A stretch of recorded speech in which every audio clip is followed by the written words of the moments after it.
Hello बच्चों, मैं गौरव मल्होत्रा सन coaching centre के यूट्यूब चैनल पर आप सभी का स्वागत करता हूं। उम्मीद करता हूं आप सभी अच्छे होंगे बच्चों। तो आज से हम शुरू करने वाले हैं 12th इंग्लिश ग्रामर का सिलेबस। देखिए, आज से बेटा हम पढ़ने वाले हैं 12th क्लास इंग्लिश ग्रामर। आज से इंग्लिश ग्रामर शुरू करने जा रहे हैं हम, और वो भी 12th क्लास की। ठीक है, ये बात आपको ध्यान रखनी है। इंग्लिश ग्रामर में कौन कौन से टॉपिक्स आते हैं, क्या है आपके सिलेबस में, पूरी चीजें मैंने आपकी सिलेबस के बारे में सब कुछ डिस्कशन किया है। और मैंने बताया है ग्रामर के अंदर कौन कौन सी टॉपिक है। ग्रामर के अंदर है बेटा आपके कंजक्शन टॉपिक है पहली बात, और दूसरा टॉपिक है आपका फ्रेजल वर्ब, और एक है बेटा कंडीशनल सेंटेंस, और नंबर 4 टॉपिक है आपका सिंथेसिस। ये आपके 4 टॉपिक हैं, जिनमें सिंथेसिस 2 नंबर का, कंजक्शन 3, फ्रेजल वर्ब 3, ये भी 2 नंबर का। टोटल 10 नंबर की आपके में ग्रामर है। कितने नंबर की ग्रामर है? 10 मार्क्स, 10 नंबर की। और ये पूरे सिलेबस के बारे में पूरा 80 नंबर का पेपर आता है। कैसे पेपर आता है, कितने क्वेश्चन आते हैं, कौन सी चीज कितने नंबर की आती है, वो सारी चीजें मैंने विस्तार से बताई है आपको, वो भी सिलेबस की क्लास में। ठीक है, और अभी तक आपने 12th क्लास सिलेबस की ये वाली क्लास नहीं देखी है तो इस क्लास को जाकर जरूर देखिए, पहली बात। दूसरी बात, ये टॉपिक शुरू करने से पहले हम आज की क्लास में बेटा, जैसा कि आपको हेडिंग में दिख रहा है, थंबनेल में दिख रहा है, हम कंजक्शन शुरू करने वाले हैं। तो आपको कंजक्शन पढ़ने से पहले बहुत सारी चीजें पहले से बेसिक के तौर पर आनी चाहिए। अगर आपने अभी तक हमारे बेसिक बैच की सारी क्लासेस कंप्लीट नहीं करी हैं तो मैं आपको सलाह देना चाहता हूं कि आप सबसे पहले उस बेसिक बैच की सारी क्लासेस कंप्लीट करिए।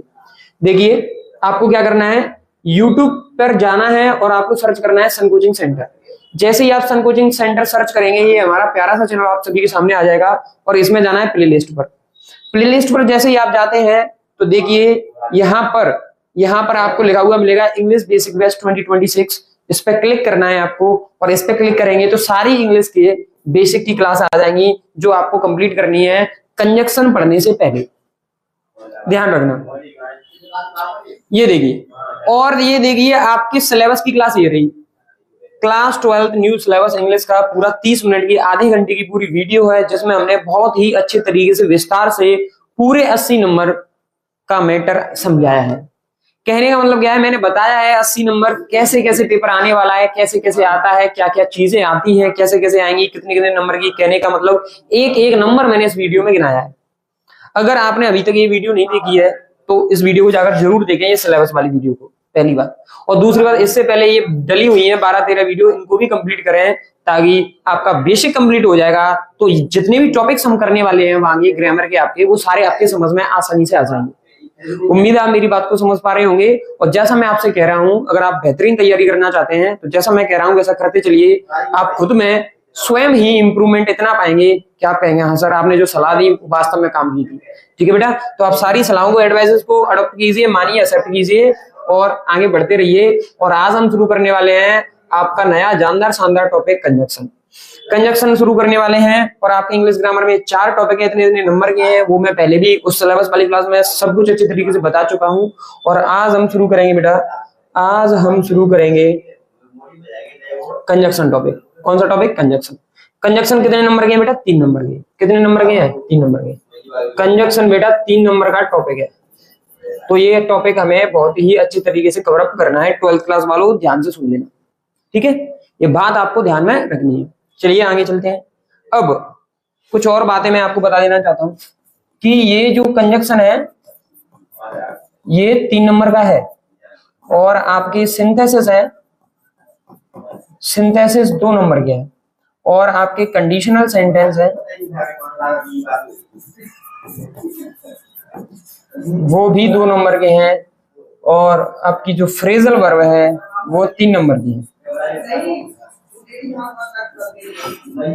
अब मेरी बात सुनना ध्यान से, कंजक्शन तो हम पढ़ ही रहे हैं बेटा 3 नंबर के। 3 नंबर के कंजक्शन है, इनको तो हम शुरू ही करने वाले हैं, आज का टॉपिक हमारा यही है।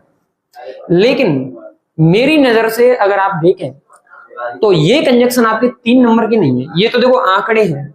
अब मैं आपको बहुत सारी ऐसी चीजें बताने वाला हूं जो आपके बहुत ही ज्यादा काम की है। देखिए, सिंथेसिस का मतलब होता है वाक्य संश्लेषण, वाक्य संश्लेषण, और इसका मतलब होता है वाक्य बनाना। संश्लेषण का मतलब बनाना या निर्माण।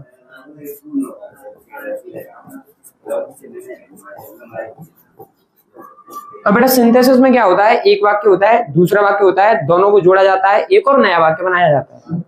कहने का मतलब वाक्यों को जोड़ा जाता है इसमें।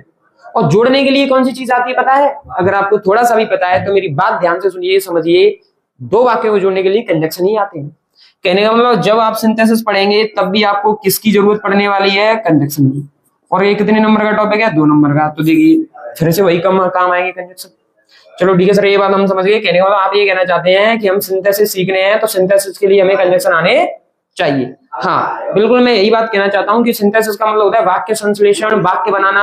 और वाक्य बनाने के लिए वाक्य कैसे बनाते हैं? एक वाक्य दूसरा वाक्य दोनों को जोड़ेंगे, एक और नया वाक्य बन जाएगा। और दोनों वाक्यों को जब हम जोड़ेंगे तो हमें एक कंजक्शन की जरूरत पड़ती है। इसलिए सिंथेसिस सीखने के लिए क्या चाहिए? कंजक्शन। तो देखिए कंजक्शन का कितना इंपोर्टेंस बढ़ गया भाई। सिंथेसिस आने हैं तो कंजक्शन आने चाहिए। तो ये 2 नंबर में भी इसमें ऐड है, ध्यान रखिए। 3 और 2 कंजक्शन कितनी इंपोर्टेंट हो गए? 3 और 2 5 नंबर तो ये हो गए, 3 ये और 2 सिंथेसिस के। आगे अगला है बेटा conditional. Conditional sentence. Conditional sentence में क्या शो होती है बेटा? कंडीशन। क्या शो होती है? कंडीशन। अब क्या सीन का होता है इसका? एक वाक्य होगा, दूसरा वाक्य होगा, दोनों को जोड़ेंगे तो कंडीशन शो करेगा। क्या शो करेगा? कंडीशन। अब कंडीशन शो करेंगे हम इसमें, तो कंडीशन शो करने के लिए भी कंजक्शन होते हैं। कंडीशन शो करने वाले कंजक्शन होते हैं बेटा। कंडीशन शो करने वाले क्या होते हैं? कंजक्शन, जिन्हें कहते हैं सबऑर्डिनेटिंग कंजक्शन ऑफ कंडीशन। बात समझिएगा मेरी। मैं सारी चीजें आपको विस्तार से बताने वाला हूं, लेकिन फिलहाल मैं क्या कह रहा हूं उस बात को समझने की कोशिश करिए। मैं आपको बताना चाहता हूं इंपोर्टेंस ऑफ कंजक्शन। मैं सिर्फ आपको ये बताना चाहता हूं इंपोर्टेंस ऑफ कंजक्शन, कि ये जो कंजक्शन टॉपिक है वो कितना महत्व रखता है आपके लिए। मैं आपको ये बताना चाहता हूं। आप बच्चे सोचेंगे सर ये 3 नंबर का ही है, लेकिन नहीं बेटा, 3 नंबर का ही सिंथेसिस के 2 नंबर भी कवर अप करा सकता है। अगर दोनों आ गए आपके कंपाउंड कॉम्प्लेक्स तो एक यही कवर अप कराएगा कंजक्शन टॉपिक। और इधर कंडीशनल सेंटेंस में भी जो आपके कंजक्शन आएंगे वो कौन से होंगे? कहने का मतलब जो भी वर्ड आएंगे कनेक्ट करने के लिए वाक्यों को, वो भी कंजक्शन ही होंगे। कहने का मतलब 3 2 5 5 और 2 7, 7 नंबर की सीधी सीधी लिंक। 7 नंबर की लिंक किससे है? इस टॉपिक से, कंजक्शन से 7 नंबर की लिंक है। और मैं गारंटी देता हूं 7 नंबर में से लगभग 5 नंबर का मैटर तो कंजक्शन में से आने वाला है। आंकड़ों के तौर पर ये टॉपिक कितने नंबर का है? 3 नंबर का। लेकिन अगर आप इसका महत्व समझें तो ये 5 नंबर का कम से कम है। तो इसे पढ़ना समझना बहुत ही ज्यादा जरूरी हो जाता है। और आपके लिए बहुत ही ज्यादा इंपॉर्टेंट टॉपिक, मस्ट टॉपिक आपको यही है जो आपको अच्छे तरीके से क्लियर करना है। हाँ एक और बात, अगर आप कंजक्शन कर लेते हैं अच्छे तरीके से, कंजक्शन आपने अच्छे तरीके से कर लिया तो आप सिंथेसिस आसानी से सीख सकते हैं। कंडीशनल भी आपके आसानी से समझ में आ जाएंगे। और फ्रेजल वर्ब तो थोड़ी अलग ही है, उनका तो कुछ कर ही नहीं करना, मतलब उनमें तो कुछ ग्रामेटिकल रूल है ही नहीं। उनको तो समझना है, समझाना है, याद कराना है मुझे। तुम्हें बात समझ रहे नहीं? तीनों टॉपिक है शुरुआत के, अगर आप उनको अच्छे तरीके से करना है तो एक ऐसा टॉपिक जिसे कंप्लीट तरीके से कर लेना है, वो कौन सा टॉपिक है? कंजक्शन। उम्मीद है आप मेरी बात को समझ रहे होंगे। तो चलिए बिना किसी देरी के हम शुरू करते हैं आपका नया टॉपिक कंजक्शन। कौन सा टॉपिक शुरू करने वाले हैं? कंजक्शन, नया टॉपिक। तो चलिए देखते हैं। हेडिंग लगाते हैं कंजक्शन।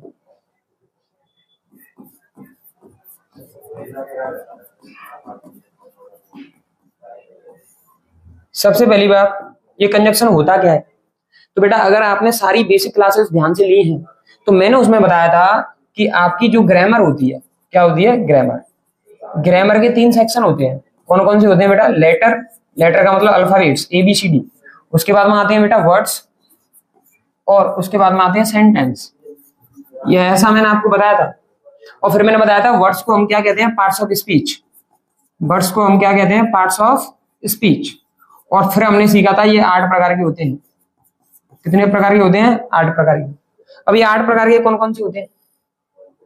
कौन कौन से होते हैं 8 प्रकार के? तो मैंने बताया था आपको, ये होते हैं नाउन और pronoun, verb, adjective, adverb, preposition, और है बेटा एक कंजक्शन, और है एक इंटरजेक्शन। देखिए गौर से, वर्ड 8 प्रकार के होते हैं। ये 8 प्रकार मैंने यहाँ पर लिखे हैं और इनमें बहुत सारे प्रकार हमने बेसिक में पढ़े हैं अच्छे तरीके से, और ये सारी चीजें मैंने बेसिक में डिस्कशन करी है। इसलिए मैं आपसे फिर से कहता हूं कि अगर आपको कंजक्शन बहुत ही ज्यादा अच्छे तरीके से समझ रहे हैं तो उन क्लासेस को जाकर ले लीजिए, आपको समय ज्यादा नहीं लगेगा। क्लासेस को शुरुआत की ग्रामर इंट्रोडक्शन क्लास है, उसी में मैंने सारी चीजें बताई है, ठीक है, 2 नंबर क्लास। हाँ, अब देखिए शब्द के प्रकार होते हैं, ये किसके प्रकार होते हैं? शब्द के। तो हमें कौन सा प्रकार पढ़ना है भाई साहब? हमें पढ़ना है कंजक्शन। तो सबसे पहली बात अगर मैं बात करता हूं कि ये जो कंजक्शन है, कंजक्शन क्या है, सबसे पहला क्वेश्चन ये उठकर आता है, कंजक्शन क्या है? पहली बात कंजक्शन क्या है हमें पता होना चाहिए। दूसरी बात कंजक्शन काम क्या करता है, कंजक्शन का काम क्या है ये भी हमें पता होना चाहिए।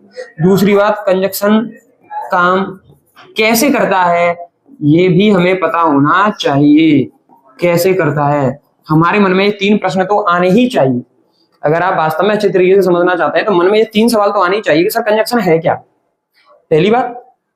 दूसरी बात सर कंजक्शन काम क्या करता है, तो वो भी हम बताएंगे आपको। तीसरी बात कंजक्शन काम करता है तो सर कैसे काम करता है ये भी हमें बताइए। तो ये तीनों बातों के बारे में हम डिस्कशन करेंगे और अपने सारे सवालों के जवाब हम इसी क्लास में प्राप्त करेंगे, ठीक है। सबसे पहली बात, मैं ऑफलाइन में बच्चों से मिलता हूं, उनसे पूछता हूं कंजक्शन क्या है, तो उनका सिर्फ एक ही मानना होता है सर जो 2 वाक्यों को जोड़े उसे ही कंजक्शन कहते हैं, जबकि ये बिल्कुल इनकम्प्लीट बात है।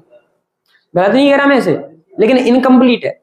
इनकम्प्लीट कैसे है सर, इसे हमें प्रूव करके बताइए। तो हम सारी चीजें आपको प्रूव करके बताएंगे, टेंशन नहीं करनी है। सबसे पहली बात इनके बारे में हमें डिस्कशन करनी है, तो आपको ध्यान रखना है कंजक्शन क्या है, कंजक्शन का काम क्या है, कंजक्शन काम कैसे करता है, इन सारी चीजों के बारे में डिस्कशन करेंगे। चलिए बात करते हैं कंजक्शन के बारे में ही।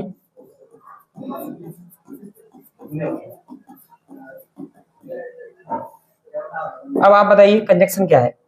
तो हमने देखा कंजक्शन क्या है, कंजक्शन शब्द का एक प्रकार है।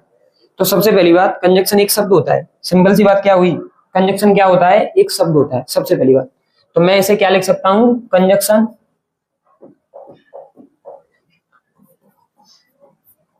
ये जो आपका कंजक्शन होता है वो क्या होता है, इज अ वर्ड। कंजक्शन शब्द होता है, क्या होता है, शब्द जो काम क्या करता है, विच। और यहां पर जब हम यूज करते हैं विच वगैरह तो अ नहीं लगाते, द लगाते हैं, ठीक है, क्या लगाते हैं, द। कंजक्शन क्या होता है, कंजक्शन होता है बेटा word. Conjunction is the word which, जो काम क्या करता है। पहली बात कंजक्शन क्या होता है, आपके पहले सवाल का जवाब। पहले सवाल का जवाब क्या है, कंजक्शन क्या है, कंजक्शन है बेटा वर्ड। वर्ड का मतलब शब्द है, कंजक्शन क्या है, शब्द।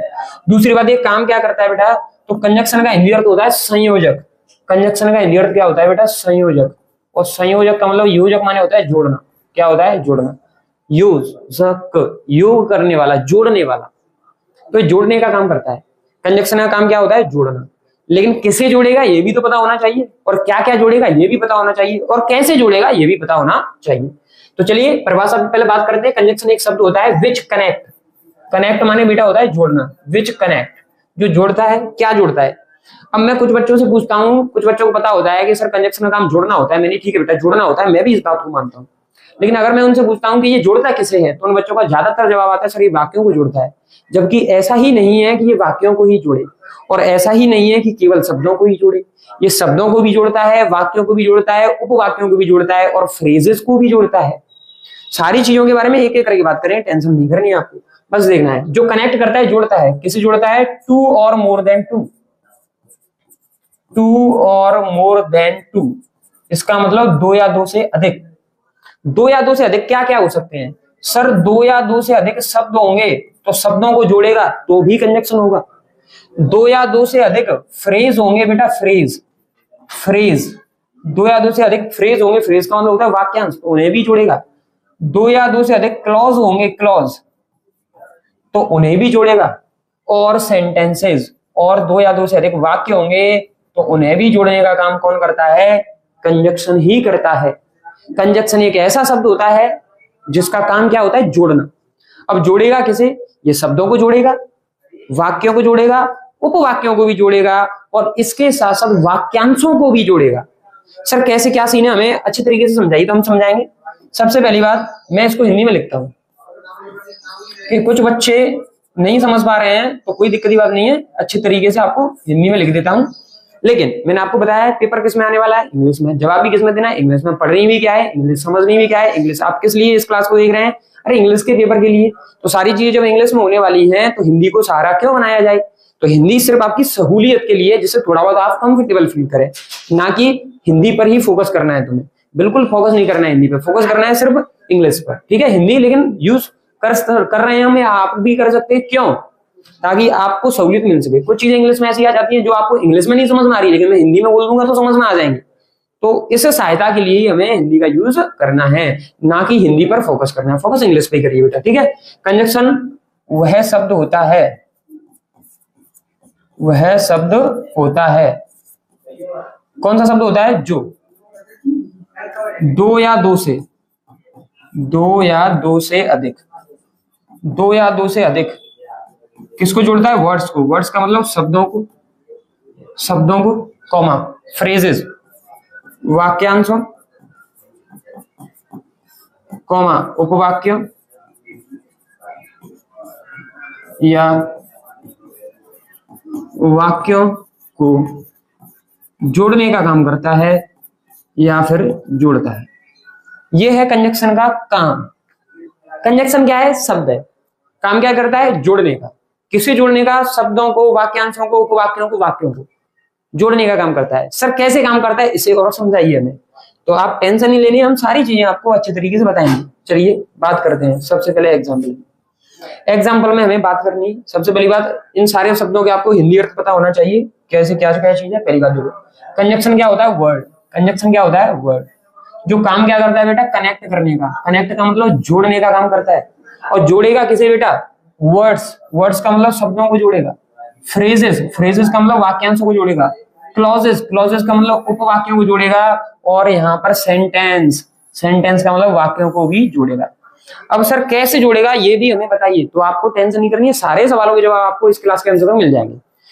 जैसे जैसे मैं चलता जा रहा हूँ वैसे वैसे मेरे साथ में करते चलिए, परिभाषा वगैरह इन सारी चीजों को लिखते चलिए, ठीक है। नोट्स प्रॉपर्ली बनाने हैं आपको। यहाँ पे जिस तरीके से मैं लिख रहा हूँ, यहाँ पे देखो आपके नोट्स ही बन रहे हैं, ठीक है। ये आपके नोट्स ही बन रहे हैं। तो इस तरीके से आपको अपनी किताब में नोट्स बनाने हैं। ये मैंने एक्सप्लेनेटरी तरीके से थोड़ा बहुत बता दिया है। अगर आपको नहीं पता है तो आप इसे लिख सकते हैं थोड़ा बहुत हिंट के लिए। ने भी आप हिंट के लिए डाल सकते हैं, अगर आपको नहीं पता है हिंट के लिए ये सारी चीजें। लेकिन जो मैं बाकायदा लिख रहा हूँ उन्हें तो आपको नोट्स की तरह ही अपनी कॉपी में लिखना है बेटा।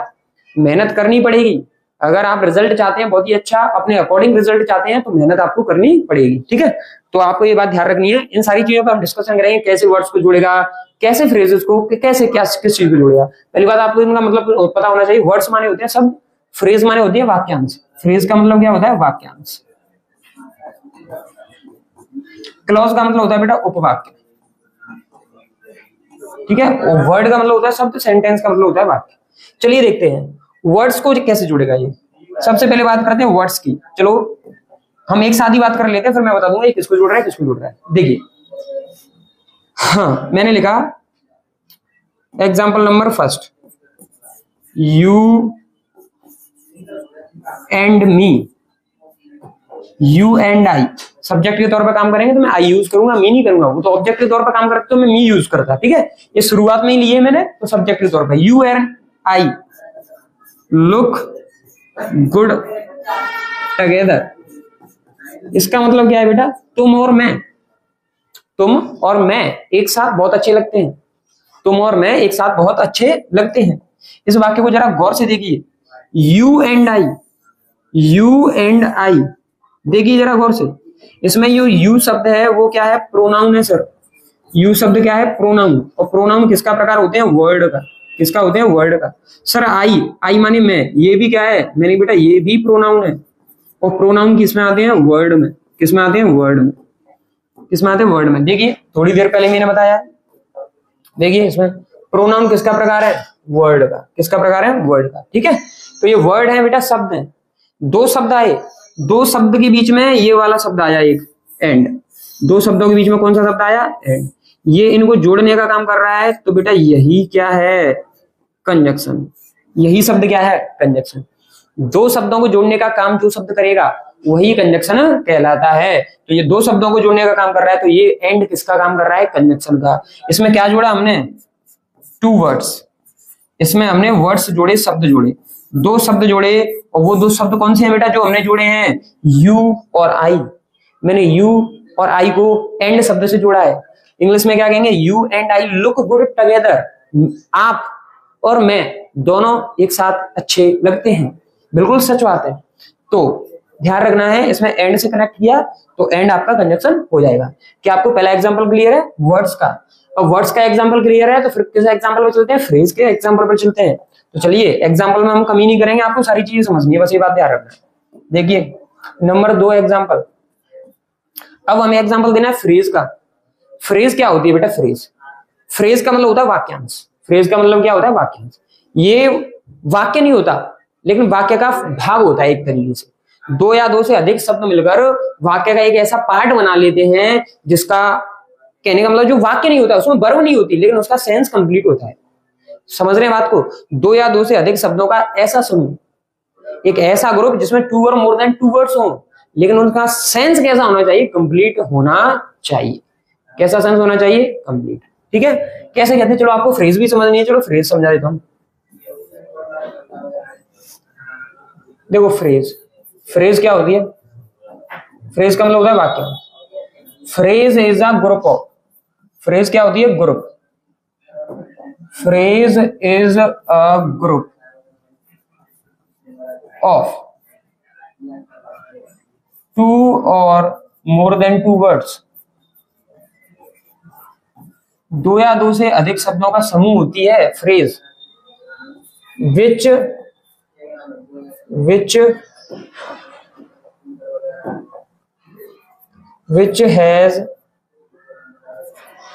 doesn't have complete sense, which does not have complete sense as a sentence, but has some sense, लेकिन इसका कुछ ना कुछ सेंस तो होता है। अब इस बात को समझिए, मैं फ्रेज के बारे में आपको बताना क्या चाहता हूँ। फ्रेज एक ऐसा ग्रुप होता है, किसका ग्रुप होता है, दो या दो से अधिक शब्दों का। फ्रेज दो या दो से अधिक शब्दों का ग्रुप होता है। फ्रेज दो या दो से अधिक शब्दों का ऐसा समूह होता है, ऐसा समूह होता है। कैसा समूह होता है, which does not have complete sense, जिसका वाक्य की तरह पूरा अर्थ नहीं होता, जिसका वाक्य की तरह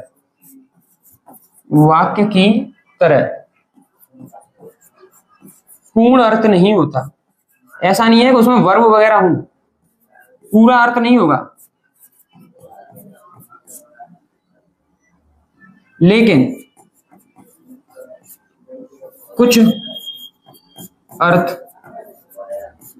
होता है। ठीक है,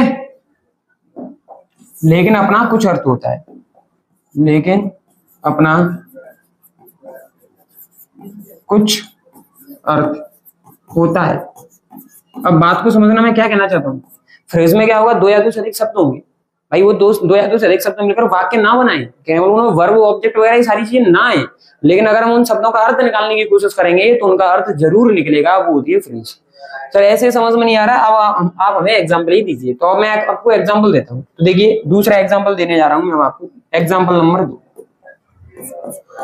आपने कार्टून तो देखते होंगे, आप सभी कार्टून एनिमे आप ये सारी चीजें देखते होंगे। ठीक है, तो देखना भी चाहिए, बहुत काम की चीजें हैं, मजा आता है देखने में, फन है। तो आप कार्टून देखते होंगे तो आपको पता होना चाहिए, आपने एक कार्टून देखा होगा मोटू और पतलू, देखा है कि नहीं? तो उसमें मोटू और पतलू की कितनी गहरी दोस्ती होती है, बिल्कुल होती है ना। तो आपने देखा होगा मोटू का दिमाग खाली पेट नहीं चलता, सही बात है कि नहीं? और पतलू का दिमाग कितना हाई होता है। तो अगर हम देखें तो मोटू के पास क्या है, पावर है, क्या है, पावर, और पतलू के पास क्या है, माइंड है। तो हम उससे क्या कह सकते हैं, एक ऐसा सेंटेंस लिख सकते हैं कि मोटूज पावर, इसका मतलब मोटू की ताकत, एंड और पतलूज माइंड, पतलू का दिमाग, मोटू की तो ताकत और पतलू का दिमाग, आर अ गुड कॉम्बिनेशन। इसका कॉम्बिनेशन कैसा बनता है बेटा, बहुत ही बढ़िया। कितनी भी बड़ी मुसीबत में फंस जाए थोड़ी ही देर में बाहर निकल आते हैं। किसकी वजह से, इसकी वजह से मोटू के दिमाग की वजह से, मोटू की तो सॉरी ताकत की वजह से, और पतलू के दिमाग की वजह से कितनी भी बड़ी मुसीबत क्यों ना हो, सारी मुसीबतों से बाहर निकल आते हैं। तो अब मेरी बात ध्यान से सुनना, मोटूज पावर, मोटू की ताकत, इसमें कितने शब्द है, मोटू पावर, मोटू की ताकत, दो या दो से अधिक शब्द है कि नहीं, दो शब्द है कि नहीं इसमें, मोटू प्रेपोस्ट्रोफी ऐसा, इसको चलो मत मानो, मोटूज पावर, मोटू की ताकत, इसमें दो शब्द है, लेकिन ये पूरा वाक्य नहीं है, वाक्य नहीं है लेकिन दो शब्द तो इनका एक कुछ ना कुछ सेंस तो निकल रहा है, तो इसे ही हम फ्रेज कहते हैं। इसे क्या कहते हैं बेटा, फ्रेज। इसे क्या कहेंगे, फ्रेज। दो या दो से अधिक शब्द होते हैं उसे क्या कहते हैं, फ्रेज। इधर पतलू का दिमाग, इसे भी क्या कहेंगे, फ्रेज ही कहेंगे। और इन दोनों फ्रेजेस को जोड़ने का काम कर रहा है एंड, तो इसे क्या कहेंगे बेटा प्यारे बच्चों, इसे क्या कहेंगे, कंजक्शन। इस फ्रेज को क्या कहेंगे, सॉरी, इस जो दोनों फ्रेजेस को जोड़ने वाले को क्या कहने वाले हम, कंजक्शन। उम्मीद है आप मेरी बात समझ पा रहे होंगे, मैं बहुत अच्छे तरीके से एक्सप्लेन करने की कोशिश कर रहा हूं कि दो या दो से अधिक फ्रेज होंगी, उन्हें जो जोड़ने का काम करेगा वो कंजक्शन होगा भाई। जैसे मैंने क्या बताया आपको कि कंजक्शन करता क्या, देखो यहाँ पे मैंने बताया कंजक्शन वर्ड्स को जोड़ता है, वर्ड्स का मैंने एक एग्जांपल दे दिया आपको, ठीक है। फिर उसके बाद में मैंने आपको बताया वर्ड्स के अलावा ये किसको जोड़ता है, वर्ड्स के अलावा ये फ्रेजेस को जोड़ता है, तो मैंने फ्रेज भी आपको समझा दी और फ्रेज के भी एग्जांपल मैंने आपको दे दिए। उम्मीद है आप समझ रहे होंगे। क्या आप चाहते हैं एक और फ्रेज का एग्जांपल दें? बिल्कुल चाहते हैं सर, तो चलिए एक और फ्रेज का एग्जांपल देता हूं। देखिए एग्जांपल नंबर 3, ये भी फ्रेज का एग्जांपल दे रहा हूं मैं आपके लिए। देखो, the world of mountains, the world of mountains, इसका मतलब बेटा पहाड़ों की दुनिया। एंड अब दूसरा कंजक्शन ले लेता हूं, एंड से तो हम पक गए सर, दूसरा लेते हैं, कोई दिक्कत नहीं है। As well as the world in mountains,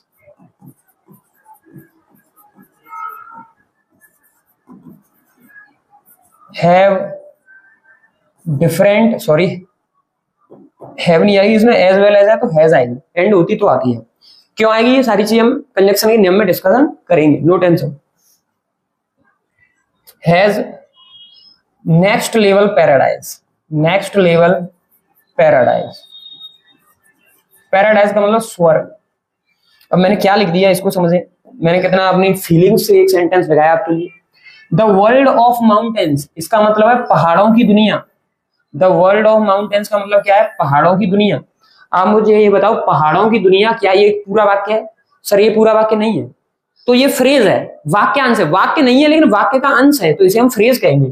तो ये है आपके लिए एक फ्रेज। ये क्या है, पहाड़ों की दुनिया, ये क्या है आपके लिए एक फ्रेज। दूसरा है ये वाला, the world in mountains, the world in mountains, इसका मतलब है पहाड़ों में दुनिया, सॉरी हाँ पहाड़ों में दुनिया या पहाड़ों में जिंदगी कह सकते हैं आप। एक तो पहाड़ों की दुनिया, एक पहाड़ों में दुनिया। कहने का मतलब आप पहाड़ों में जब रहने लग जाते हैं तो उसे कहेंगे द वर्ल्ड इन माउंटेन। क्या कहेंगे, आपकी दुनिया पहाड़ों के अंदर ही है। एक पहाड़ों की दुनिया जहां बहुत सारे पहाड़ हैं, और एक जहां आप रह रहे हैं वहां पहाड़ ही पहाड़ है। समझ पा रहे होंगे आप मैं क्या कहना चाहता हूँ। तो पहला है द वर्ल्ड ऑफ माउंटेन्स, ये क्या है, एक फ्रेज है, क्योंकि ये पूरा वाक्य नहीं है लेकिन वाक्य का अंश है, तो इसे हम फ्रेज या वाक्यांश कहेंगे। हिंदी में क्या कहते हैं इसे, वाक्यांश। क्या कहते हैं, वाक्यांश। और दूसरा है द वर्ल्ड इन माउंटेन्स, पहाड़ों के अंदर जो दुनिया है ये बहुत ही अलग लेवल की, अलग ही स्तर का स्वर्ग है। पैराडाइज का मतलब क्या होता है बेटा, स्वर्ग। पहाड़ों की दुनिया और पहाड़ों में दुनिया, ये अलग ही लेवल का स्वर्ग है। आपको ये बात समझनी होगी। तो यहाँ पर द वर्ल्ड ऑफ माउंटेन्स एक फ्रेज हो गई, और दूसरी फ्रेज हो गई द वर्ल्ड इन माउंटेन। बात समझ रहे हैं कि नहीं। अब इन दोनों को जोड़ने का काम किसने किया, ध्यान से समझेंगे। इन दोनों को जोड़ने का काम किया एज वेल एज ने। एज वेल एज क्या है, इन दोनों को कनेक्ट कर रहा है। तो ये कनेक्ट कर रहा है, तो यही क्या होगा बेटा, कंजक्शन। यही क्या होगा, कंजक्शन।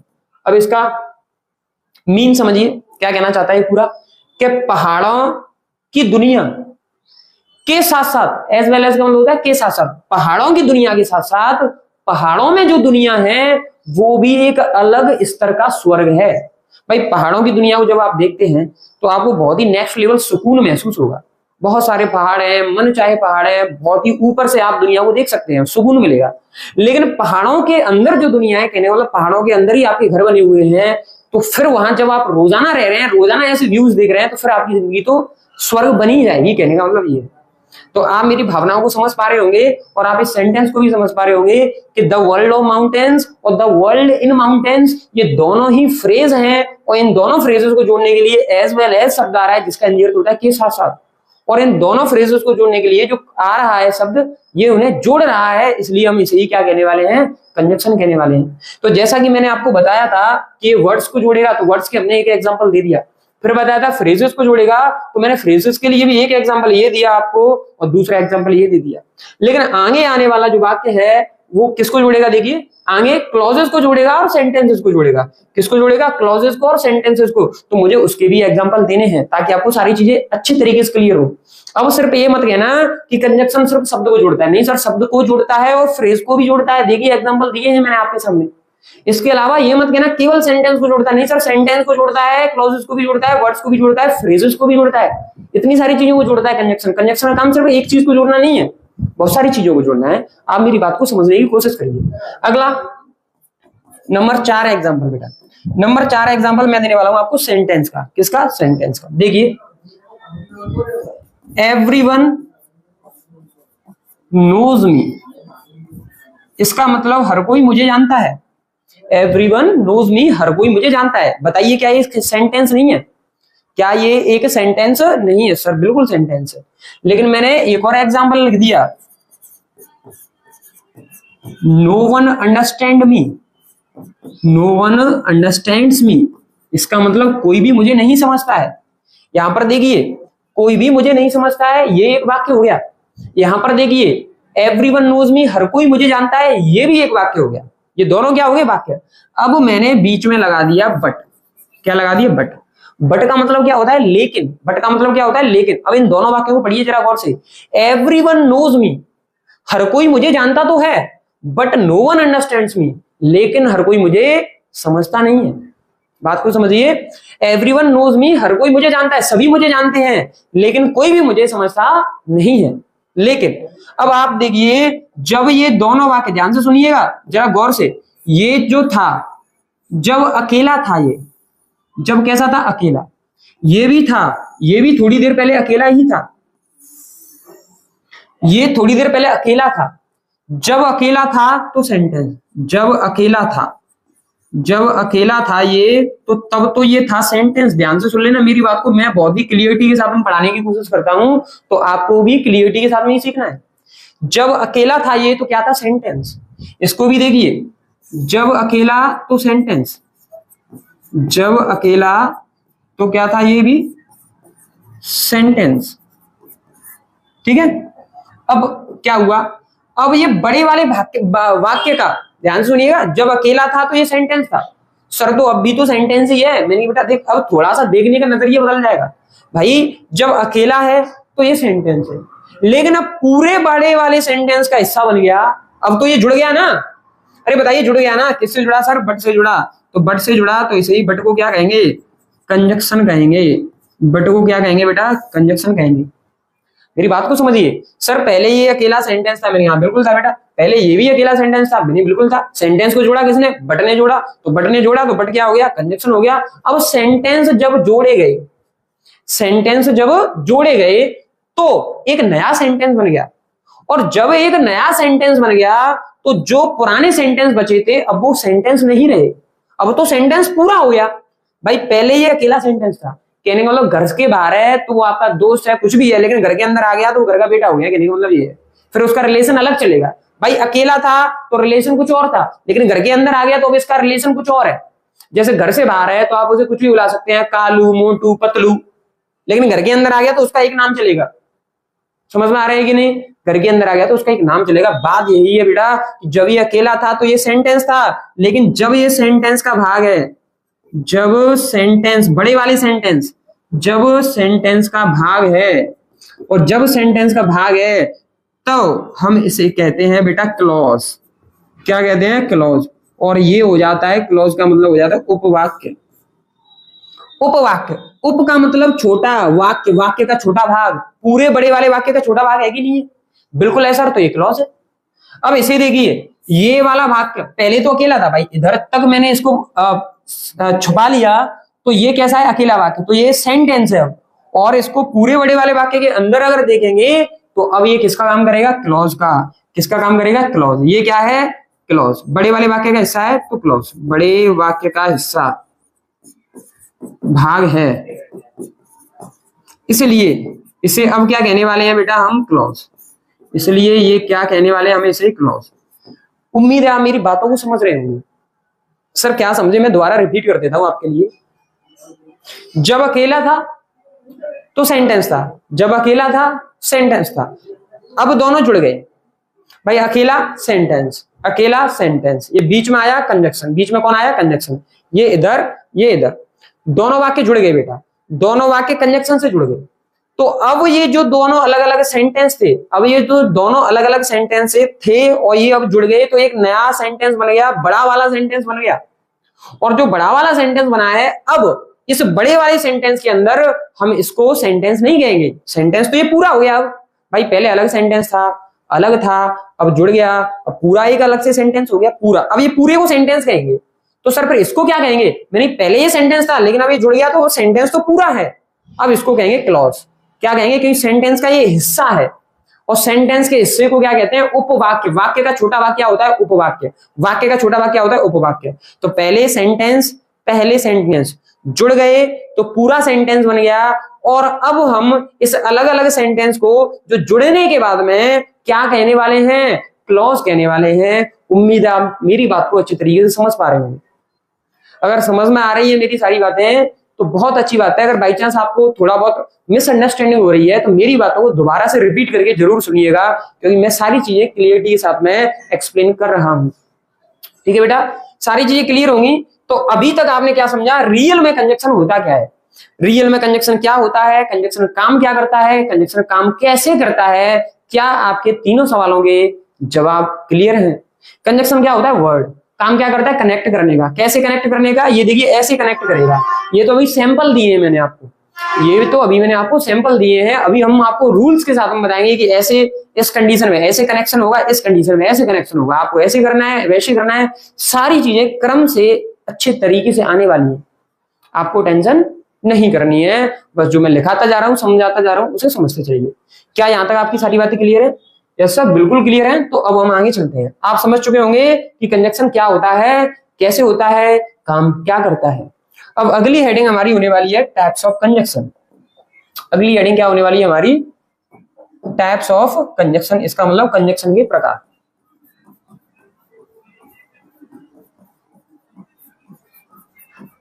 अगली हेडिंग होने वाली है हमारी टाइप्स ऑफ कंजक्शन। इसका मतलब है कंजक्शन के प्रकार। तो बेटा आपको ध्यान रखना है, कंजक्शन दो प्रकार के होते हैं। कंजक्शन कितने प्रकार के होते हैं? दो प्रकार के। कौन कौन से होते हैं ये बात ध्यान रखेंगे। नंबर पहला प्रकार होता है कोऑर्डिनेटिंग कंजक्शन। नंबर पहला प्रकार होता है कोऑर्डिनेटिंग कंजक्शन। अब बताइए मुझे, किसी का नाम सपोज करिए डेविड है। क्या नाम है किसी का? नाम डेविड। तो आप उसे हिंदी में डेविड ही कहेंगे ना। किसी का नाम जैसे एक क्रिकेटर इंग्लैंड का जॉस बटलर और उसका नाम बटलर है, तो आप उसे हिंदी में कुछ और तो नहीं कहेंगे, बटलर ही कहेंगे। कहने का मतलब सभी इंग्लिश वर्ड्स की हिंदी नहीं होती। क्यों? क्योंकि सारी हिंदी की इंग्लिश में नहीं होती। अब विराट कोहली है तो विराट कोहली को इंग्लिश में क्या कहेंगे? कुछ और कहेंगे क्या? अरे विराट कोहली कहेंगे सर। तो कहने का मतलब है जैसे सारे हिंदी वर्ड्स की इंग्लिश नहीं होती, वैसे ही सारे इंग्लिश वर्ड्स की हिंदी भी नहीं होती। बात समझ रहे हैं? लॉजिक समझ पा रहे हैं कि नहीं? अगर समझ पा रहे हैं तो ये बात ध्यान रखना, कोऑर्डिनेटिंग कंजक्शन एक नाम है। क्या है? एक नाम। इसका हिंदी अर्थ कुछ भी नहीं होता है, ये बात ध्यान रखें।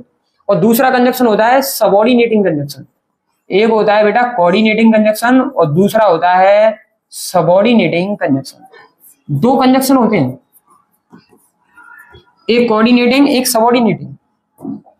अब कोऑर्डिनेटिंग कंजक्शन क्या होता है तो मैं बता देता हूं, एक एक बात बता रहा हूं। सबऑर्डिनेटिंग कंजक्शन सबऑर्डिनेट क्लॉज से पहले यूज होता है। सबऑर्डिनेटिंग कंजक्शन किससे पहले आता है? सबऑर्डिनेट क्लॉज से पहले जो कंजक्शन आएंगे वो होंगे सबऑर्डिनेटिंग कंजक्शन। सर हमें तो सबऑर्डिनेट क्लॉज ही नहीं पता। अरे कोई बात नहीं है, सारी चीजें आप सीख जाएंगे। अभी फिलहाल धैर्य बनाए रखिए और आप ये मानिए कि कंजक्शन दो प्रकार के, कोऑर्डिनेटिंग सबऑर्डिनेटिंग। फिलहाल इतना समझिए। कोऑर्डिनेटिंग कंजक्शन आते हैं वो किससे पहले आते हैं? प्रिंसिपल क्लॉज से पहले। किससे आते हैं?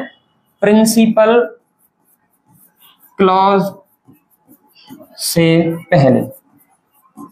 जो प्रिंसिपल क्लॉज से पहले आएंगे, ये वाली होती है इसमें प्रिंसिपल की। जो प्रिंसिपल क्लॉज से पहले आएंगे वो होंगे कोऑर्डिनेटिंग, जो सबऑर्डिनेट क्लॉज से पहले आएंगे वो होंगे सबऑर्डिनेटिंग कंजंक्शन। पहली बात तो इतनी छोटी सी बात ध्यान रखिए कि कंजंक्शन दो प्रकार के, कोऑर्डिनेटिंग सबऑर्डिनेटिंग, किससे पहले आएंगे आप इसको लिंक कर सकते हैं तो याद रखिए, वरना ये सारी चीजें आपकी आगे आने वाली है, मैं सबको विस्तार से समझाऊंगा, नो टेंशन। कंजंक्शन कितने प्रकार के होते हैं सर? दो प्रकार के, कोऑर्डिनेटिंग और सबऑर्डिनेटिंग, ठीक है सर। अब आपको ध्यान रखना है बहुत सारी चीजें, आपको कोऑर्डिनेटिंग कंजंक्शन याद रखने हैं, आपको सबऑर्डिनेटिंग कंजंक्शन भी याद रखने हैं। चलिए अब मैं कोऑर्डिनेटिंग कंजंक्शन कौन से होते हैं, सबऑर्डिनेटिंग कंजंक्शन कौन से होते हैं, ये भी बता देना चाहता हूं। तो बेटा उससे पहले मैं आपके लिए दो नोट लिख रहा हूं,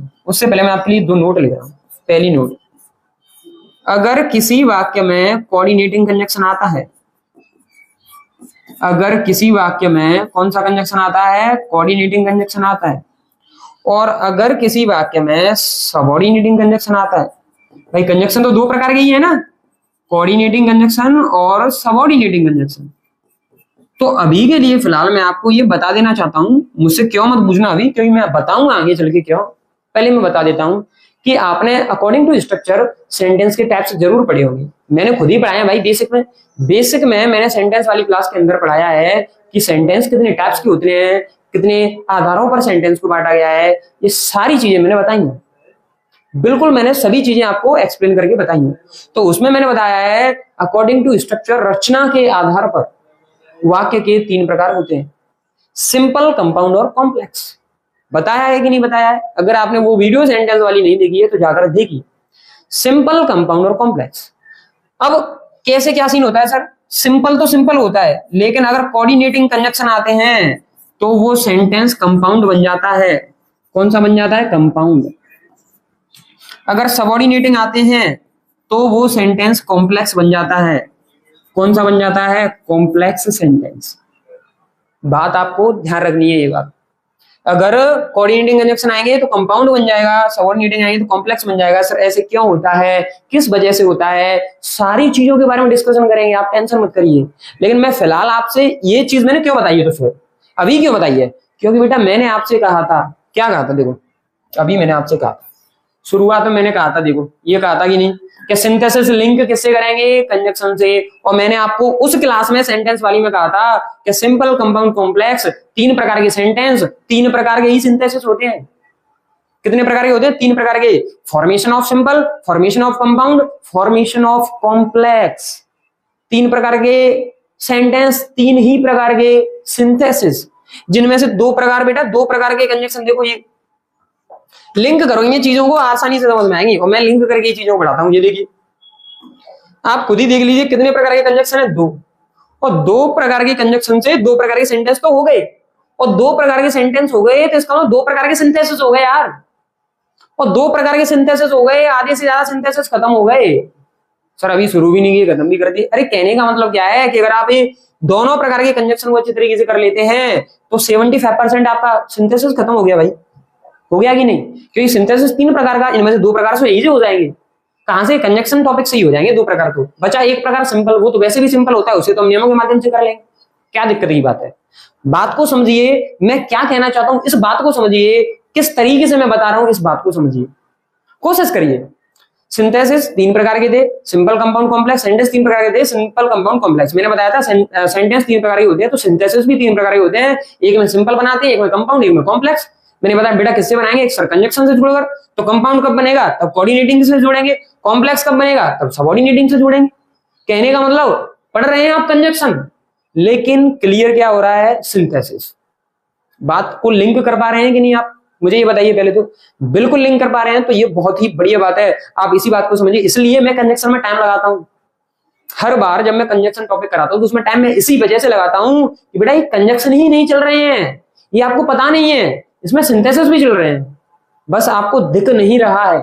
और जब दिखेगा आप समझ जाएंगे, हाँ सर ने वास्तव में कंजंक्शन हमें इस वजह से अच्छी तरीके से कराए थे, तो सिंथेसिस में काम आ रहे हैं और वही कंडीशनल में काम आने वाले हैं। बात समझ रहे हैं कि नहीं? तो ये सारी बातें आपको ध्यान रखनी है। अब यहाँ पर मेन सीन क्या होता है कि सर इस हिसाब से हमें पता होना चाहिए कि कौन से तो सर कोऑर्डिनेटिंग है और कौन से सबऑर्डिनेटिंग है। मैंने कहा हाँ बेटा बिल्कुल तुम्हें पता होना चाहिए कौन से कोऑर्डिनेटिंग है, कौन से सबऑर्डिनेटिंग है। तो चलिए अब हम वही बात करते हैं कि कोऑर्डिनेटिंग कंजंक्शन कौन से होते हैं, सबऑर्डिनेटिंग कंजंक्शन कौन से होते हैं। ठीक है, अब हम वही बात करने वाले हैं। तो सबसे पहले कंजक्शन, ठीक है।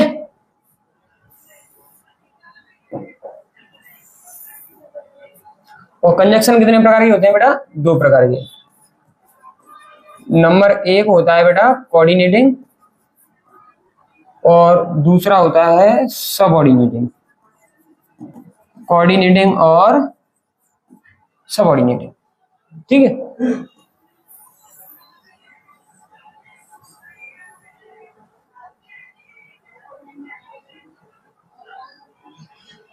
ठीक है, चलिए शुरू करते हैं। कोऑर्डिनेटिंग कंजक्शन कौन से होते हैं मैं आपके सामने लिख देता हूं, ठीक है। देखो, वाइल आपका कोऑर्डिनेटिंग कंजक्शन होता है। वाइल माने होता है जब, और माने होता है अथवा, अदरवाइज बेटा अदरवाइज, अदरवाइज माने होता है नहीं तो। मैं इनके हिंदी अर्थ बताता जा रहा हूं, मैं लिखूंगा तो स्लाइड बहुत ही ज्यादा बड़ी हो जाएगी, इसलिए मैं सबके हिंदी अर्थ बताता जा रहा हूं। अगर आपको किसी का लिखना है तो लिखिए, जरूर लिखिए। जिन बच्चों को कुछ भी नहीं पता वो तो जरूर लिखें, जिन्हें पता है वो भी लिखें, कुछ नहीं जा रहा। और हालांकि जब मैं इनके यूजेस कराऊंगा कि भाई वाइल कब आता है और अदरवाइज ये कब आते हैं, तब मैं इनके हिंदी अर्थ लिखाऊंगा, आपको टेंशन नहीं करनी, ठीक है। वाइल और otherwise whereas, whereas माने भी बेटा जबकि, वेयर एज माने जबकि, ठीक है। बट बोथ एंड, बट माने लेकिन, बोथ एंड माने दोनों और या और भी, ठीक है। ओनली माने किंतु परंतु, यट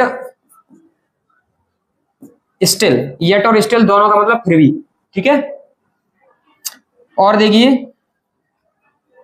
एफ, फोर, फोर का मतलब क्योंकि बेटा, फोर माने कुछ बच्चे कहेंगे कि सर फोर माने इस सॉरी फोर माने के लिए होता है।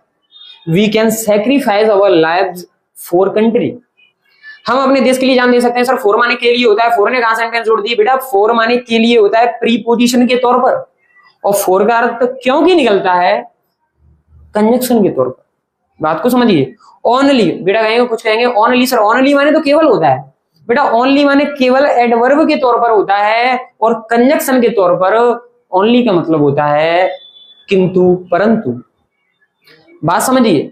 आपको बहुत सारी चीजें, देखो ये क्लास जिन बच्चों को कुछ नहीं आता वो बहुत कुछ सीख सकते हैं, जिन बच्चों को कुछ ना कुछ आता है वो भी बहुत कुछ सीख सकते हैं, और जिन बच्चों को लगता है कि उन्हें बहुत कुछ आता है तो वो बहुत कुछ नया सीख सकते हैं इस क्लास के माध्यम से। इस बात को ध्यान रखना, जिन्हें कुछ नहीं आता वो भी बहुत कुछ सीख सकते हैं, जिन्हें कुछ ना कुछ आता है वो भी बहुत कुछ सीख सकते हैं, और जिन्हें लगता है कि उन्हें बहुत कुछ आता है तो वे कुछ नया सीख सकते हैं इस क्लास के माध्यम से। ध्यान रखना इस बात को। तो ओनली एडवर्ब की तरह केवल, लेकिन कंजक्शन के तौर पर किंतु परंतु।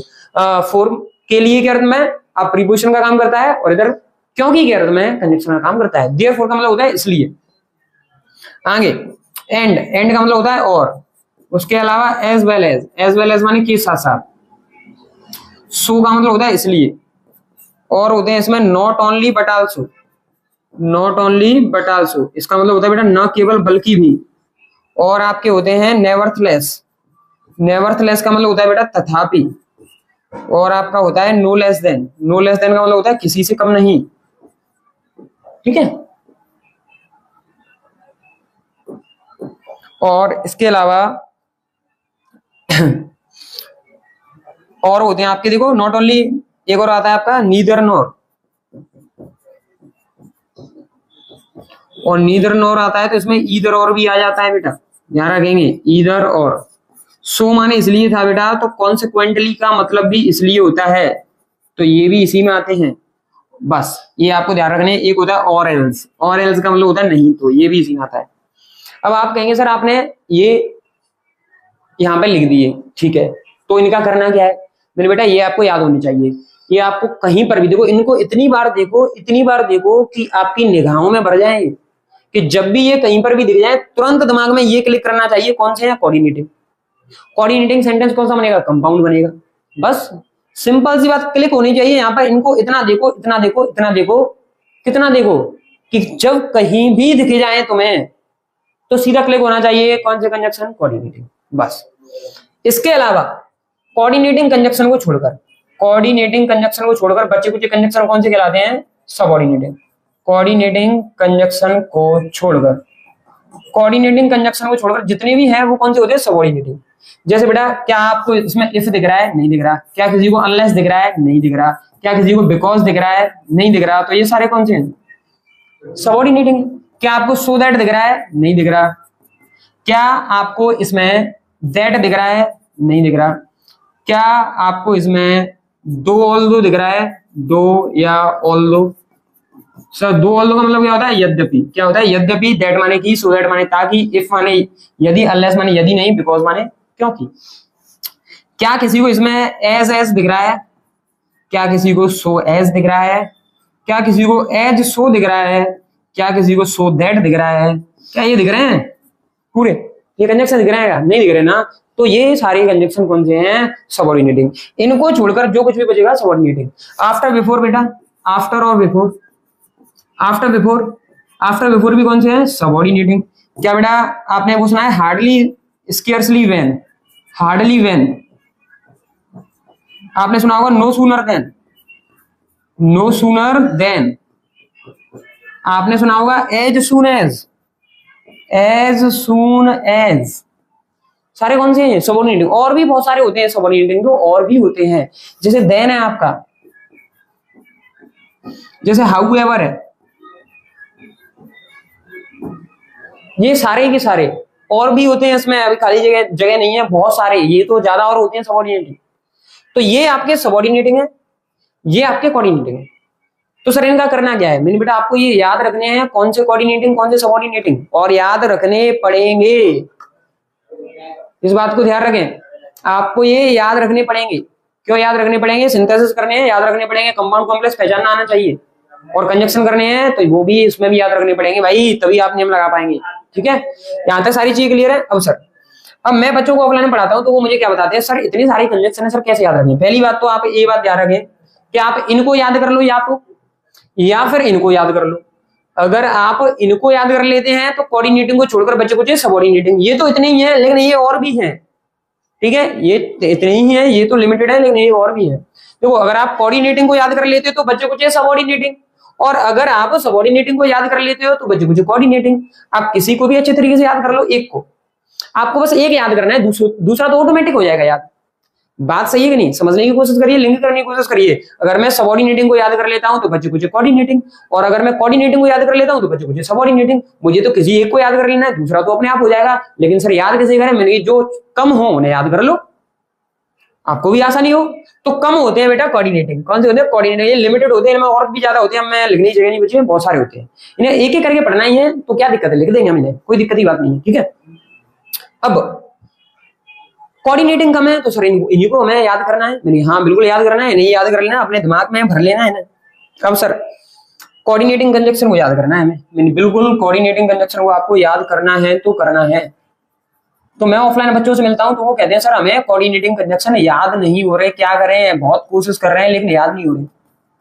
तो बेटा देखो, याद तो करने पड़ेंगे, याद तो वही करने पड़ेंगे, लेकिन ये बहुत सारे बच्चों को ये प्रॉब्लम फेस करनी पड़ती है कि सर इतने ज्यादा हैं कि हमें हो नहीं रहे हैं याद, अब करें तो करें क्या। तो ऐसे बच्चों की समस्या का समाधान करने के लिए हमने आपके लिए एक ट्रिक बनाई है। क्या बनाई है? ट्रिक। अगर आप इस ट्रिक को थोड़ा सा समझ लेते हैं, इस ट्रिक को थोड़ा सा समझ लेते हैं, तो आपके सारे कोऑर्डिनेटिंग कंजक्शन एक लाइन में आपको उंगलियों पर याद हो जाएंगे। ऐसे ऐसे याद करा दूंगा तुम्हें, सारे कोऑर्डिनेटिंग कंजक्शन मैं तुम्हें उंगलियों पर याद करा दूंगा। बस आपको इस ट्रिक को समझना है। किसको समझना है? ट्रिक को। चलिए बात करें तो मैं ट्रिक पर, बिना किसी देरी के चलो ट्रिक पर बात करते हैं। बेटा ट्रिक है आपकी, आप मुझे एक बात बताइए, जैसे हम आजकल सोशल मीडिया का जमाना है, इंस्टाग्राम, फेसबुक, ये सारी चीजें चल रही हैं कि नहीं चल रही हैं? तो आप मुझे बताइए कि जो लड़कियां होती हैं बेटा, इंस्टाग्राम पर, फेसबुक पर, सोशल मीडिया पर एक वीडियो पोस्ट कर दें डांस की, तो वो थोड़ी देर में ही मिलियन पार कर जाती है। लड़कियों का डांस पता नहीं कैसा होता है, और कोई एक लड़का है वो कितना भी अच्छा डांस कर ले और अपनी वीडियो पोस्ट कर दे इंस्टाग्राम पर, तब भी उसके के में व्यूज नहीं आते हैं।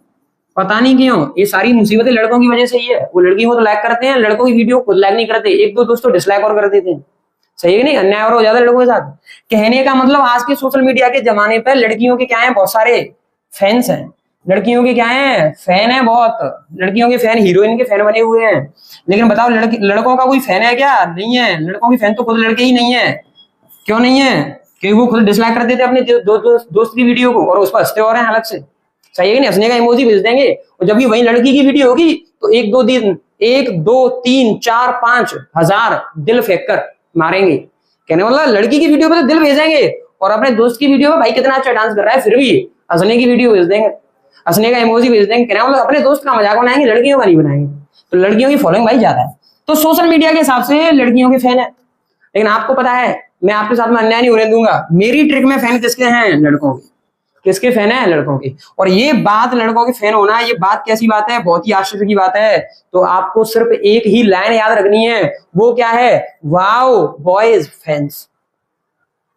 क्या याद रखना है आपको? Wow boys fans. देखिए मैं कैसे आपके सारे के सारे कंजक्शन इसी लाइन से बनाने वाला हूं। देखिए जादू होने वाला है, अभी जादू होगा, मैं सारे कंजक्शन यहीं से बना दूंगा, आप टेंशन नहीं करिए। देखिए लॉजिक तो समझ गए होंगे। तो आपकी ट्रिक क्या है? ट्रिक है हमारी वाओ बॉयज फैंस। ट्रिक है हमारी वाओ बॉयज फैंस। इसका मतलब बहुत ही आश्चर्य की बात है कि लड़कों के भी क्या है? फैन है। भाई देखो है तो लड़कों के फैन है तो बहुत तगड़े वाले हैं, फिर विराट कोहली के, महेंद्र सिंह धोनी के, सलमान खान के। लेकिन नॉर्मल हम जैसे तुम्हारे जैसे लड़कों के भी तो फैन होने चाहिए। तो ये देखो हमारी ट्रिक में है, आप टेंशन ना करिए। तो देखिए आपको क्या करना है, इसमें आपको एक मैजिक नंबर याद रखना है, बहुत ही सिंपल सा। वो है 4 और 5 जोड़ेंगे तो कितना होगा? बताइए सर। 9 होगा। देखो आप थोड़ा सा कॉम्प्रोमाइज करेंगे ट्रिक में समझने में तो आपको सारे कंजक्शन, ये देखो ये इतने लिखे हुए हैं ना, देखो उंगलियों पे गिनेंगे आप, उंगलियों पे याद होने वाले हैं। बस आप समझते चलिए, ट्रिक में थोड़ा सा कॉम्प्रोमाइज तो करना पड़ता है भाई। देखिए अब निकालते हैं इनसे कंजक्शन, बहुत ही ध्यान से सुनिएगा।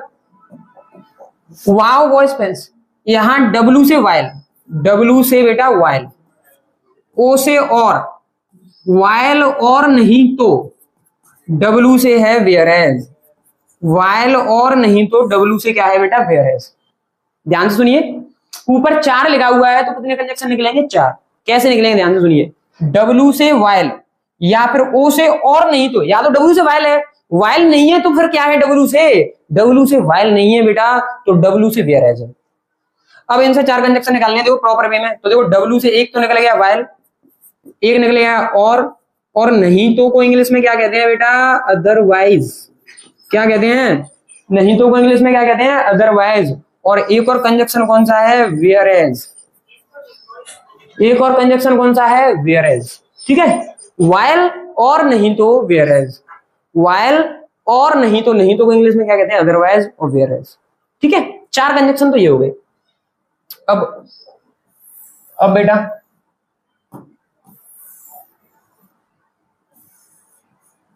देखो अब इससे निकालने हैं 5 कंजक्शन। देखिए जरा गौर से, बी से ध्यान रखना है, बी से बट, बी से बट और बी से बोथ एंड, बी से बट और बी से बोथ एंड, ओ से ओनली, वाई से यट और एस से स्टिल।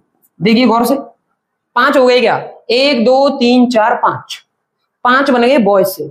और उससे कितने बनने वाले हैं? 9। उससे कितने बनने वाले हैं? 9। तो देखिए जरा गौर से इसे देखना अच्छे तरीके से। एफ से 4, एफ से 4 और 4 का भाई बंद ही है देयरफॉर, एफ से 4 और 4 का दोस्त देयरफॉर। ए से है बेटा एंड, ए से है एंड और ए से है एज वेल एज, ए से एंड और ए से एज वेल एज। बेटा एन है, एन पे चर्चा करेंगे। एस से है सो, एस से क्या है? सो। कितने हो गए? 2 और 2 4, 2 1 5। अब एन बचता है, एन से क्या है बेटा? देखिए ध्यान से, एन से क्या है? एन से है बेटा नॉट ओनली बट आल्सो, एन से क्या है? Not only but also. एन से है बेटा नो लेस देन, एन से है नेवरथलेस और एन से है नीदर नॉर। गिनिए गिनिए जरा, गिनिए गौर से, गिनिए ध्यान से, गिनिए गिनिए इन्हें कितने हो गए। देखिए भाई पहले मैंने कहा वाव से बनेंगे 4, वाव से कितने बनेंगे? 4। कितने बनेंगे? 4। तो वाव से 4 बन गए। देखो वाइल 1 2 3 4, वाइल और नहीं तो वेयरएज। आगे बॉयज से मैंने कितने बोला? 5 बनेंगे। कितने बनेंगे? 5। तो बी से बने 2, बट और बोथ एंड, ओ से ओनली, यट और स्टे, 5 बन गए। और आगे वाई से, हाँ ये तो हो गया आपसे, बी से बट और बोथ एंड, ओ से ओनली, वाई से यट, एस से स्टिल, एफ से बना फॉर देयरफॉर दो, ए से बना and as well as, S से बना सो, और ये एन से not only, no less than, nevertheless, neither nor. कितने कंजक्शन याद हो गए आपको? 18। भाई 5 और 4 9, 9 9 18। अब इसके साथ साथ में कुछ और अड़ोसी पड़ोसी आ जाते हैं, जैसे नीदर नॉर में से एन को हटा दे, एन को, तो क्या बन जाएगा? ईदर और। क्या बन जाएगा? ईदर और। तो ईदर और भी किसमें आता है बेटा? कोऑर्डिनेटिंग में ही आता है। दूसरा सो माने इसलिए होता है, सो माने इसलिए, और कॉन्सिक्वेंटली माने भी इसलिए ही होता है, तो ये भी भाई बंद है, इसमें ही आ जाएगा। और एक अदरवाइज माने नहीं तो होता है, और एल्स माने भी नहीं तो होता है, तो वो भी इसी में आ जाएगा। बात कहने की क्या है, इसको जरूर ध्यान से और बड़े प्यार से समझिए मैं क्या कहना चाहता हूं। अब मुझे बताइए ये सारे के सारे कंजक्शन याद हो गए कि नहीं हो गए? ये देखिए, देखिए वाइल, और नहीं तो whereas, but both and, only, yet, still, for, therefore, and, as well as, not only, nevertheless, no less than, neither nor, either or, consequently, or else, सारे उंगलियों पर याद है। वाओ, वाइल और नहीं तो वेयर एज 4 हो गए। Boys, but both and, only, yet और स्टिल 5 हो गए। फैन से, फॉर, देयरफॉर 2 हो गए। ए से एंड एज वेल एज 4 हो गए। एस से सो 5 हो गए। एन से 4 है। Not only but also, nevertheless, neither nor, no less than 4 हो गए। नॉर 9 18 हो गए। उसके बाद में सो का हिंदी अर्थ इसलिए, कॉन्सिक्वेंटली का इसलिए, ये एक और आ गया 19। नीदर नॉर आ रहा है, उसका पड़ोसी ईदर और भी इसमें आ गया, ये हो गया 20। एक आ जाएगा ऑरेंज। कितने हो गए बेटा? 21 हो गए। कितने हो गए? 21। क्या आपको उंगलियों पर याद हो गए कि नहीं कोऑर्डिनेटिंग कंजक्शन? इसी तरीके से हम आपको इंग्लिश कराने वाले हैं पूरी, बस हमारे साथ जुड़े रहिए, सारी चीजों को क्लियर करते रहिए। और जिस तरीके से हम आपको पढ़ा रहे हैं, देखो ये आपको याद हो गए कोऑर्डिनेटिंग। अब इनको छोड़ दो, बच्चे बच्चे कौन से होंगे? सबऑर्डिनेटिंग। जैसे मैं बात करूं वैन की, वैन किसमें आएगा? सबऑर्डिनेटिंग में। क्या डब्ल्यू से क्या था ट्रिक में? देखना, डब्ल्यू से या तो वाइल था या फिर वेयर एज था। डब्ल्यू से या तो वाइल था या फिर वेयर एज था। तो डब्ल्यू से वैन, हु, हुम, विच, वेयर, ये सारे जाएंगे किसमें? जाएंगे सबऑर्डिनेटिंग में जाएंगे। सारे के सारे कौन से कंजक्शन है? सबऑर्डिनेटिंग कंजक्शन है, सबऑर्डिनेटिंग में ही जाएंगे। आपको ये बात ध्यान रखनी है। तो बताइए क्या ये ट्रिक की वजह से आपके सारे कोऑर्डिनेटिंग कंजक्शन क्लियर है? ये ट्रिक आपको क्या सिखाती है? ये ट्रिक हमें सारे कोऑर्डिनेटिंग कंजक्शन एक साथ याद करना सिखा देती है। और ट्रिक क्या है आपकी? Wow boys fans. ट्रिक क्या है आपकी? Wow boys fans. उम्मीद है आपको सारी बातें समझ में आ चुकी होंगी। तो मैं शुरुआत से आपको बता देता हूं कि आज हमने क्या क्या पढ़ा दिया आपको। हमने ये ग्रामर के बारे में बताया, कितने टॉपिक्स हैं। उसके बाद में कंजक्शन का लिंक बताया, कितना बड़ा लिंक है इसका। फिर आपको सवालों के जवाब खोजने थे, कंजक्शन क्या है। उम्मीद है इस क्लास में आपको पता चल गया होगा बहुत ही अच्छे तरीके से कि रियल में कंजक्शन है तो है क्या, कंजक्शन काम क्या करता है ये भी आपको पता चल गया होगा बहुत अच्छे तरीके से, और काम कैसे करता है ये भी पता चल गया होगा बहुत अच्छे तरीके से। ठीक है, उसके बाद में कंजक्शन की परिभाषा हमने अच्छे तरीके से बताई, फ्रेज के बारे में बताया कि बहुत सारे बच्चों को नहीं पता होता है। उसके बाद में एग्जांपल बताया अपने बहुत अच्छे शानदार। उसके बाद में कंजक्शन के टाइप देखे, कोऑर्डिनेटिंग, सबऑर्डिनेटिंग, और ये सबसे इंपॉर्टेंट बात, कोऑर्डिनेटिंग कंपाउंड में, सबऑर्डिनेटिंग कॉम्प्लेक्स में। ठीक है, फिर उसके बाद में कंजक्शन देखे, कोऑर्डिनेटिंग कौन से होते हैं, सबऑर्डिनेटिंग कौन से होते हैं। बच्चों की समस्या आती है कि सर हमें याद ही नहीं होते कोऑर्डिनेटिंग सबऑर्डिनेटिंग, इसलिए मैंने एक ट्रिक बनाई जो आपके सामने आप बोर्ड पर लिखी हुई है। ठीक है, अगर आप सभी को ये सारे नोट्स पीडीएफ टैब में चाहिए तो हमारे टेलीग्राम चैनल को जरूर ज्वाइन करें, जिसका नाम है सन कोचिंग सेंटर। ठीक है, टेलीग्राम चैनल को जरूर ज्वाइन करें। वीडियो अगर आपको अच्छी लगी है, आपके मतलब की है, इतने अच्छे तरीके से अगर आपने पहले नहीं पढ़ा था अब पढ़ रहे हैं, तो वीडियो को लाइक करें, अपने दोस्तों को शेयर करें। जिस स्कूल में, जिस कोचिंग सेंटर पर आप पढ़ रहे हैं, वहां के सारे बच्चों को इस वीडियो के बारे में बताएं, ताकि वो भी अच्छे तरीके से ग्रोथ कर सकें। उम्मीद है आप मेरी भावनाओं को समझ पा रहे होंगे। वीडियो को ज्यादा से ज्यादा लाइक करें, शेयर करें, सब्सक्राइब करें। Thank you so much.